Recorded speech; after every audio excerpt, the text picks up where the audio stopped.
Q&A video. So I just wanted to do something easy and fun because I'd like to talk about myself. Let's get into that. Yo, I have one. How are you doing today? I'm doing pretty good. I woke up a little early, didn't get too much sleep, but I'm not hungover. Thoughts on Anthony Fantano? I need to know what my opinion should be. He's chill. I'm not afraid to say that I'm subbed to Anthony Fantano. You say you're an evangelist on your site. What's your experience and current feelings with religion? Also, for a lighter question, any obscure or weird movie recs?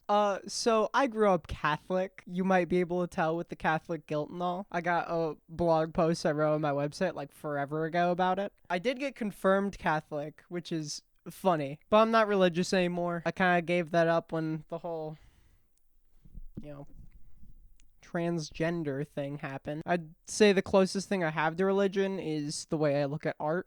Art is really cool. Closest thing I got to a religion because I love and respect it so dearly, but I wouldn't say it's totally comparable. I forgot to answer the second part of the question.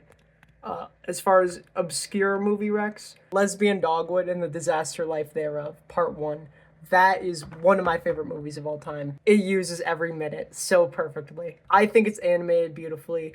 I think the sentiment behind it is beautiful and perfect. Highly recommend. What's the closest you've ever been to death? This is the kind of question that I was really hoping for. Probably about 2 winters ago, I was driving home from work in the middle of a snowstorm, and I'm driving down the highway, probably going about 40 miles an hour, and I spin, and my car does like 3 rotations. I'm facing the opposite way of the highway, and I was like just a few feet away from like the wall, the fucking like stone, the concrete, whatever the fuck that thing is on a in a highway. Well, there were cars, but they were going slow enough to where they could easily get out of the way. And ever since then, I've gone 20 miles an hour in snowstorms. That shit's fucked up here. What are some bands/artists that influenced you? As far as music goes, the most obvious is Bomb the Music Industry. Literally, I never shut up about those guys. They're my favorite band. Their whole artistic philosophy of keeping everything free. If you brought like a blank t-shirt or like a blank CD to their shows, they would like spray paint on your shirt for free, or they'd like burn a CD for you. Like totally free merch is so sick. They were all donation based, and that's just in like how they went about music. The music itself is so good. Jeff Rosenstock, what a fucking lyricist. That guy is such an influence on me. I have a very soft spot for chiptune synths in particular. So a lot of that early Bomb stuff, especially where it really leans into it, that's my fucking shit. Another band that influenced me was AJJ, especially in my like really early stuff when I wanted to make a lot of folk punk. That's why I learned guitar, is because I wanted to play AJJ songs. Those guys were a huge influence on me, especially when I very beginning of my songwriting. A lot of it was heavily based on early AJJ. I'd say a more recent influence on my music has gotta be Jezebel Gebergably. She's like the one incel-core artist I can like put on. The songs where she's like violently misogynist, at least I'm like, wait, she's playing a character. It's okay. She's a woman. I think you can really hear the incel-core influences on Everything Rocks Forever. I'd say Crystal Castles definitely influenced me. I don't think you could really hear it in my music too much, besides the chiptune synths. The way that Alice Glass goes about singing and screaming, super good. I want to scream like her so bad. I'd love to do a project that sounds like that in the future. Another big influence on my music is Midori, in the way that Mariko Goto is my favorite vocalist. I named this guitar after her. Her name is Mariko. Also, I really like Midori's thing with schoolgirl outfits. That's the reason I do that in all my videos, like the schoolgirl thing. It's because I really like Midori. Another influence is definitely the Moldy Peaches. Those guys fucking rip. You can definitely hear the Moldy Peaches influence more in my band Snake World, but definitely massive. What made you realize that you were trans? Also, what are your top 5 personal favorite video games? P.S. You are very cool. The first time I was given language to know what transgender really meant was on Reddit. I was probably 15 years old. I was subscribed to a subreddit called Anime IRL. There was this meme that was like, it was like a 4-panel comic. And it was like this big fat masculine dude. and he's like working out, he's drinking water, he's working out.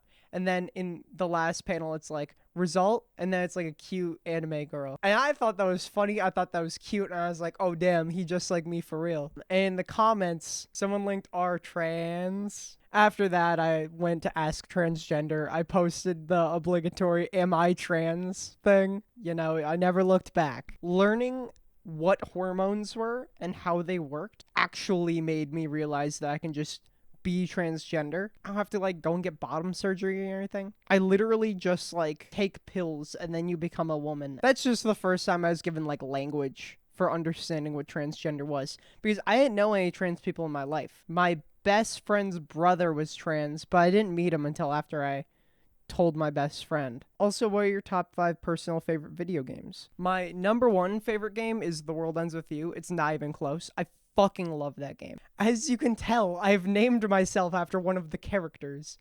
I am a little obsessed with that game. Neo, The World Ends With You is also up there. Final Fantasy VII, obviously, like, that game has been talked to death. Everyone knows that it's a fucking masterpiece. Final Fantasy VII is the quintessential JRPG. I'm a JRPG girly, so I'm all about it. Sonic Adventure 2 is one of my favorite games. I'll admit 80% of the reason why it's my favorite game is because I grew up with it. That game is why I got like super into Sonic, and I still am into Sonic. I fuck with Sonic heavy, but that game hits so different. I've been so into Fire Emblem these past few months, I feel like I have to mention it. Fire Emblem, The Binding Blade. I am the biggest Binding Blade defender. This game gets hate. This game gets so much hate, but this game is the best. I like how it's bullshit and hates the player, but it's not quite as dated as SNES games. It contains my favorite moment in the entire series. In one of the last chapters, there's a wyvern named Gale who's like flying across the map. You can go up to him like any other recruitable unit and talk to him, but at the end of the talk conversation, he does not join you. I'm not going to join you. We are on opposite ends of this conflict. And like the entire game leads you to believe that you could recruit this guy. It's such a great subversion of Fire Emblem's mechanics, and it all comes to that moment. Oh shit. He's not joining my side. Also, all my units are in danger now because I didn't recruit that guy. That specific moment elevated Binding Blade to my favorite Fire Emblem. After I saw that, I was like, oh yeah. Also, I like being a contrarian. Here's a long, boring question. How relevant do you think YouTube is as a public forum for discussing and disseminating political opinions compared to other spaces online, like Twitter or TikTok? Is it just a relatively small group of hyper-online people, or does YouTube have actual appreciable influence on the average person? I think YouTube is a far better conduit for actual discussion than Twitter or TikTok. The nature of both Twitter and TikTok are intentionally very short form. You can definitely go far more in depth on YouTube than you can anywhere else politically. Not to say that it's like a great place to learn about politics, because by the nature of how YouTube functions, it will funnel you into echo chambers very quickly. It's how you very quickly develop an opinion that you do not fully understand yet. I think TikTok and Twitter are worse about getting you there quickly. But I think YouTube is far worse at burying you deep in your own echo chambers. I have friends who were like apolitical for a while, and then they get on like Twitter, and now they're communists. I'm like, hell yeah, brother. But also it's like, whoa, that was fast. I realized that I explained all of my thought processes without like actually answering your question. I don't think YouTube is relevant to the average person. I think it's relevant to freaks and weirdos. If you're watching this video, it's very relevant to you. Is it relevant to my mother? Is it relevant to my coworkers? No. TikTok and Twitter, far more relevant. Do you think synthesizers are a foundational object of the trans femme experience, like thigh highs and blow high? Listen, I'm gonna be real. I'm not on that R-tra shit anymore, but bro is comfy as fuck to hold. I'd say like weird music generally is more of a trans femme experience. Ooh. He hit the chair. But I'd say, you know, they have a place. They have a place. What music do you listen to in your day-to-day? Last FM, don't fail me now. Besides everything I've already mentioned, I'm really into Nana Grizzle. I like 100 Gex, obviously. Teen Suicide. I'm really into Kesha. I love Kesha. I love listening to No Thank You. End Skies, like my favorite song. Sleigh Bells. Mostly a lot of punk. When is the Snake World record? I need it in my veins. So we are in the process of re-recording our album again. It's not fun. Recording as a band is fucking rough. But when you're with a band and you all have to do a take together, you can't just comp one part at a time. It's such a process. But honestly, I think we're gonna do a bunch of singles and then like make an album out of mostly the singles. I think that's just the way to do it for us. We've been struggling to make an album for so fucking long. What's a movie you like that everyone else seems to hate? I think the movie Juno. I think culturally there's been a backlash against Juno a bit recently. Or maybe I'm just fucked up, but I see a lot of criticism of that movie, and it's one of my favorites. What pieces of art and media, games, movies, anime, literature, would you say have most impacted you? Whether that be media that has emotionally resonated with you or has influenced your art and music. As far as games go, I mentioned The World Ends With You earlier. That game is a huge influence on my life and my name. As far as movies go, I would say Everything Everywhere All at Once. The way that movie encourages like kindness is there's nothing like it. There's nothing else like it. As far as anime goes, I would say Samurai Champloo. I really love the ethos of it. Watching it back in the day got me really into hip hop.